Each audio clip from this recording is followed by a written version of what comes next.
அவருக்கு இருக்கக்கூடிய ஒரே கவலை என்ன? திமுக மேல என்ன பொய் வழக்கு போடலாம், என்ன பொய் கேஸ் போடலாம். எங்க தண்ணி வருதோ இல்ல அங்க தண்ணி வரணும். இவ்வளவு சீப்பா வாடா இருப்பீங்க? டேய், படிச்சிருக்கீங்க, தமிழர்களுக்குன்னு ஒரு வரலாறு இருக்கு, ஒரு நாகரிகம் இருக்கு. இங்க வந்து கீழடி இல்லாட்டி நம்ம பெரிய நாகரிகத்தை சார்ந்தவங்க அப்படி இப்படின்னு சொல்லி வாய்ஸ் அவுடெல்லாம் விட்டீங்களா? சமூக நீதி அப்படிலாம் சொன்னீங்க.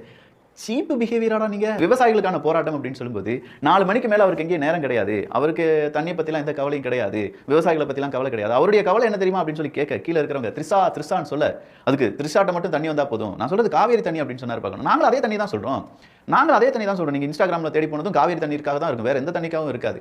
அது அவ்வளோ அப்படிலாம் எங்கள் அப்பா அம்மாலாம் என்னை வளர்க்கல. அப்போ எனக்கு தெரிஞ்சு நான் ஃபாலோ பண்ணக்கூடிய எந்த ஒரு தலைவராக இருக்கட்டும், இப்படி பேசணும், இப்படி பேசினா தான் மக்கள் நீ மதிப்பாங்க அப்படின்னு சொல்லி ஒரு பொட்டு கூட உங்களவுக்கு கீழ்த்தனமாக பேச சொல்லி தந்ததே கிடையாது. எந்த தலைவரும் அப்படி சொல்ல மாட்டான். உங்கள் தலைவர்கள் அப்படி சொல்லுவாங்களா இருக்கும்.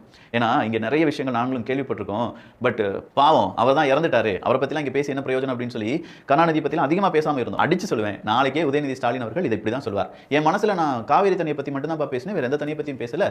அவங்க மனசில் என்னென்ன அழுக்கு இருக்கோ அதை பொறுத்து அவங்க பொருத்தி பார்த்துக் கொள்வார்கள் அப்படின்னு சொல்லி அதுக்கு எண்டு கார்டு போடுவார். நாங்களும் அதே தண்ணியை பற்றி தான் பேசிட்டு இருக்கோம் உதயநிதி அவர்களே.